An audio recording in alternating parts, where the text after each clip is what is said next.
Olá, minhas amigas, meus amigos, mais uma vez estamos juntos para começar o dia com comunhão. Lendo a palavra de Deus, sendo guiados aqui por esse guia extraordinário que é a lição da Escola Sabatina. Agradeço sua companhia, sua interação, quando você compartilha esse vídeo, te agradeço de coração. Se você ainda não é inscrito no nosso canal, se junte à nossa família e no final, não se esqueça, deixe o seu gostei ou o seu não gostei. Se você quiser fazer parte da nossa comunidade no WhatsApp e no Telegram, aqui embaixo você encontra os links. É só você clicar e você já está na nossa comunidade. Lá você recebe o vídeo e recebe uma introdução, um texto introdutório. Fica mais fácil de compartilhar. A bênção da família. Deixa eu dizer uma coisa para você. Deus é especialista em tornar algo que está destinado ao fracasso e colocá-lo na trilha do sucesso extraordinário. Deus é especialista em reverter o jogo. Jacó poderia olhar para a sua sorte e pensar assim, perdi tudo, perdi minha família, perdi a companhia da minha mãe, perdi o respeito do meu irmão, perdi o respeito do meu pai, estou longe de casa, estou na casa do meu tio, é verdade, mas eu vou ter que trabalhar 7 anos sem receber salário por conta do amor que eu tenho por Raquel. Então, 7 anos da minha vida, pelo menos aí, não terei benefícios financeiros. Mas, amigos, foi nessa circunstância que Deus abençoou tremendamente a vida de Jacó. Foi nesse tempo que ele foi pai de 11 dos 12 filhos que viriam a ser a grande nação e a sagrada nação de Israel. Mas eu gostaria de mostrar para você algo interessante. Você se lembra que ele foi enganado, trabalhou 7 anos por Raquel, mas no lugar de Raquel, Labão lhe deu a filha mais velha, Lia. Mas só que Lia não era a pretendente do coração de Jacó. Jacó amava a Raquel, não amava a Lia. E por conta disso, ela se sentia desprezada, desvalorizada. Naquela época, meu amigo, minha amiga, a mulher era supervalorizada pela sua capacidade de dar filhos. Se a mulher for estéril, era uma vergonha para ela, para sua família e para o seu marido. Naquela época, o marido poderia arrumar uma segunda esposa caso a primeira não tivesse condições de lhe dar filhos. Essa era a cultura. Casar-se com 2 mulheres, naquela cultura, era normal, não tinha problema nenhum para a cultura. Para Deus, sim.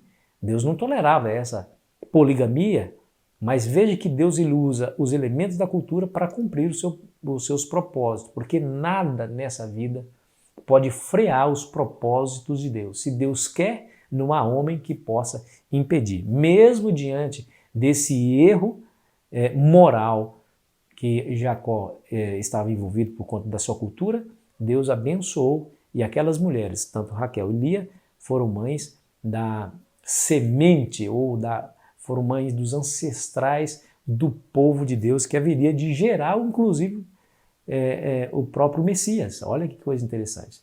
Mas veja como que Deus é compassivo, inclusive com Lia, que se sentia desprezada, amargurada, triste, não tinha o amor de Jacó, via Jacó dando todo o seu carinho e atenção para Raquel, e ela ficava ali de escanteio, sendo desprezada. E a Bíblia diz assim, lá no capítulo 29 de Gênesis, versículo 31.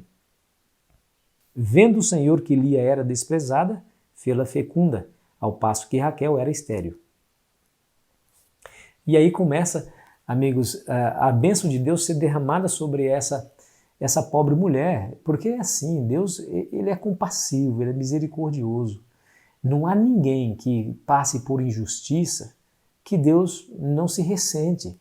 Deus está exatamente ao lado daquelas pessoas que precisam do seu apoio, que oram a Deus, que clamam a Deus dia e noite. E essas orações nunca caem por terra. O Senhor Deus toma a cada um desses pedidos com muito carinho para abençoar. Pode ser que demore, não vem no tempo que nós esperamos, mas vem certamente a bênção daqueles que clamam a Deus por alívio, por alívio. E ela clamou. Diz a Bíblia que ela teve um filho. E seu primeiro filho ela colocou o nome de Rúben. Interessante, né?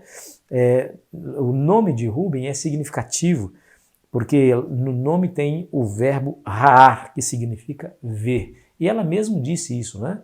Verso 32. Concebeu, pois, Lia e deu à luz um filho, a quem chamou Ruben, pois disse, o Senhor atendeu a minha aflição, por isso agora me amará meu marido.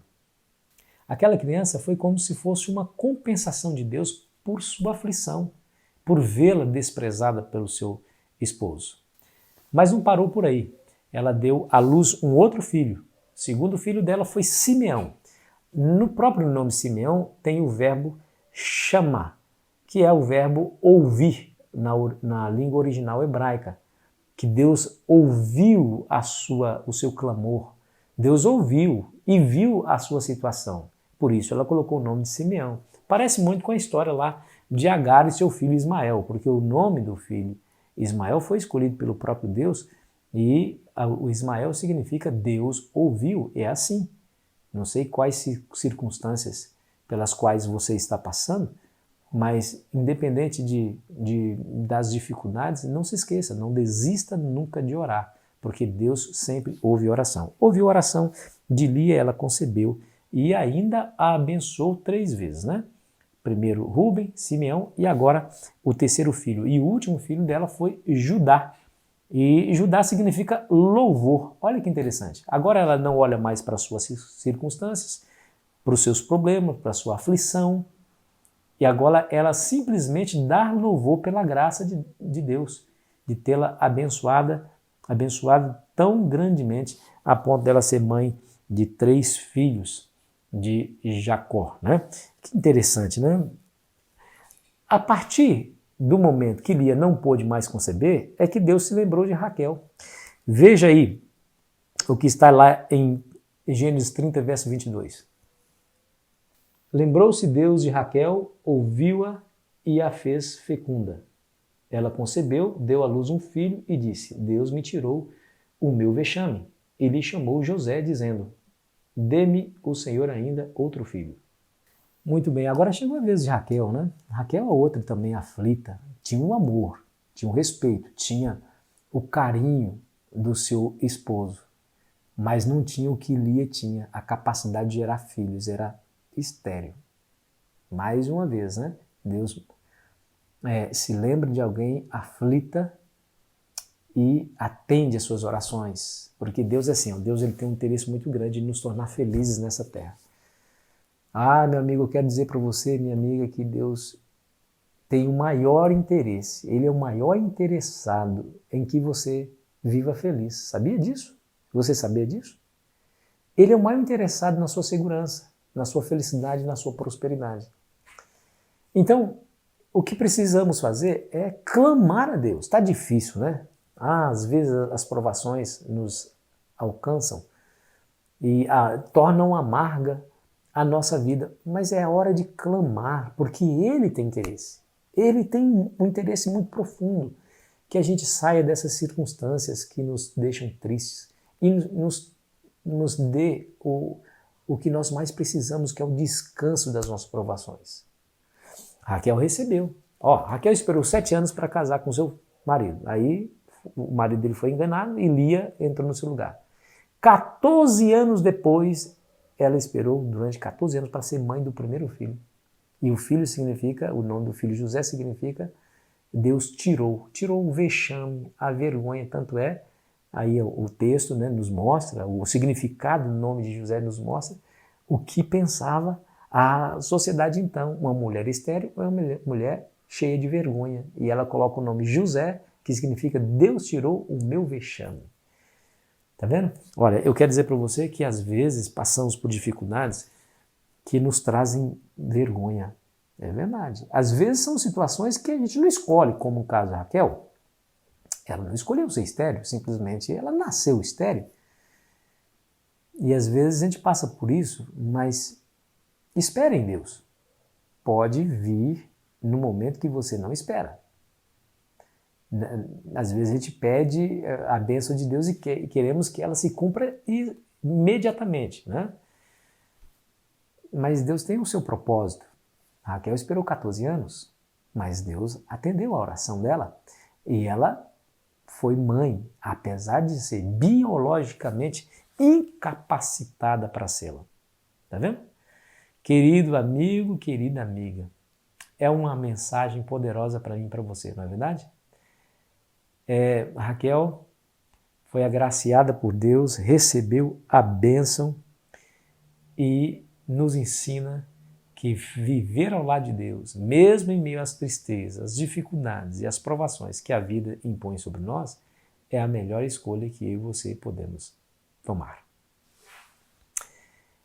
Outra coisa, Deus não era a favor da poligamia. Se você lê o relato bíblico, Lia, quando parou de dar à luz, deu a sua serva para que Jacó a possuísse e por meio dela tivesse filhos. E ela, a serva, concebeu. Raquel também fez a mesma coisa com a sua serva. Deu a sua serva para Jacó e ele a possuiu e teve filho dela. Olha, Deus está tolerando tudo isso para cumprir o seu propósito de criar a nação de Israel. Nunca se esqueça disso. 3 filhos Lia teve. A sua serva também teve outros filhos. Raquel também teve 2 filhos da sua própria carne. Depois a sua serva deu mais filhos. E todos esses filhos se tornaram aí as tribos da nação sagrada de Israel, de onde viria o Messias. O que isso me mostra? Os propósitos de Deus são cumpridos no céu e na terra, independentemente de qualquer fraqueza e erro humano. Talvez você possa pensar assim: eu cometi um erro, eu pequei contra Deus, agora estou desamparado, Deus não ouve mais, Deus não vai me abençoar. Meu amigo, não pense assim. Não pense assim. Busque o Senhor. Ele está disposto a abençoar você, se você se deixar achar por Ele. Eu tenho certeza que você vai ser grandemente aliviado e aliviada se você não desistir. Claro, errou, arrependa-se. Mas eu não consigo nem me arrepender porque o pecado é prazeroso. De fato é, porque senão ninguém pecaria. Mas o arrependimento é fruto da ação de Deus na minha e na sua vida. Então peça a Ele assim: Senhor, me ajude a arrepender, a sentir tristeza verdadeira sobre o que eu fiz. Deus vai te dar a bênção do Espírito Santo habitando em você. E você vai olhar para esse pecado como algo maligno, e você vai se arrepender dele, pedindo perdão. E confiando e tendo fé em Jesus, você se levanta dessa oração como se nunca tivesse pecado. É isso. Deus espera que você faça, porque o propósito de Deus na sua vida se cumprirá. A única coisa que faz com que o propósito de Deus não cumpra na vida do indivíduo é a própria liberdade do ser humano em rejeitar o chamado de Deus. Aí, o que Deus pode fazer? Ele não pode forçar a liberdade de ninguém, né? Que você abra o seu coração voluntariamente e deixe Deus agir na sua vida. Vamos orar? Querido Pai, nos ajude, Senhor, a sermos fiéis ao chamado que o Senhor nos fez. É verdade, Senhor, nós temos dificuldades e problemas nessa vida, mas nós queremos humildemente que o Senhor tome controle sobre a nossa vida, nosso pensamento, nosso coração, nossas ações, a fim de que tudo seja para a honra e glória do Teu nome. Em nome de Jesus. Amém. Foi muito bom estar com você. Amanhã continuaremos a nossa jornada. Espero você aqui ansiosamente. Aproveite bem o seu dia.